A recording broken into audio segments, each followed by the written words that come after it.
પંચમહાલના ગોધરાની અંદર ડેરીમાં નોકરી આપવાનું કહી અને છેતરપિંડી આચરવામાં આવી।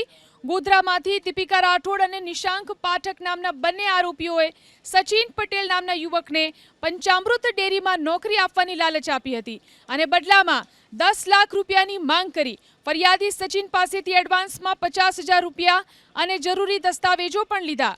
જો કે બાદમાં નોકરી આપવામાં ગલ્લા તલ્લા કરવામાં આવ્યા।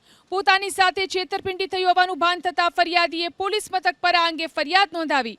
પોલીસે બંને આરોપીને ઝડપી પાડ્યા છે। આરોપીઓ દીપિકાબેન તેમજ નિશાંક વિરુદ્ધમાં પંચામૃત ડેરીમાં કાયમી કરવાના બહાને દસ્તાવેજની નકલો માંગી અને ₹50,000ની મેળવી અને વિશ્વાસઘાત અને છેતરપિંડી કર્યાનો ગુનો દાખલ થયેલ છે। પંચમહાલના ગોધરાની અંદર ડેરીમાં નોકરી આપવાનું કહી અને છેતરપિંડી આચરવામાં આવી।